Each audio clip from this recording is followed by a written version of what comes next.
راشا ایک ایسی مرض ہے جس سے ہاتھ انسان کے کنٹرول میں نہیں رہتے، اور بعض کا گردن جو ہے وہ بھی خود بخود ہلنا شروع ہو جاتی ہے۔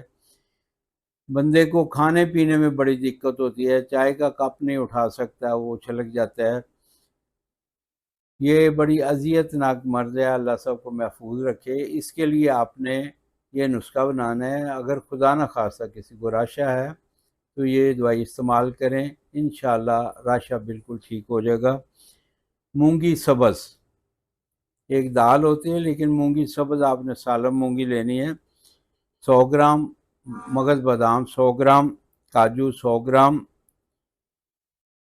الائچی، چھوٹی الائچی کے دانوں کا پاؤڈر وہ 20 گرام، اور مصری یہ بھی 100 گرام، اور ملائی، یہ سب چیزیں باریک کر لینی ہیں۔ اور ملائی میں دودھ کی جو بلائی ہوتی ہے، ملائی بھی کہتے ہیں، بلائی بھی کہتے ہیں، وہ لے کے اس میں سارا یہ مکس کر کے رکھیں۔ یہ زیادہ بنا کے نہ رکھیں، یہ جلد خراب ہونے والی دوائی ہے، تو اس کو فریج میں رکھیں۔ 1 چمچ صبح اور 1 شام کھائیں دودھ کے ساتھ، انشاءاللہ چند دنوں میں راشا ختم ہو جائے گا۔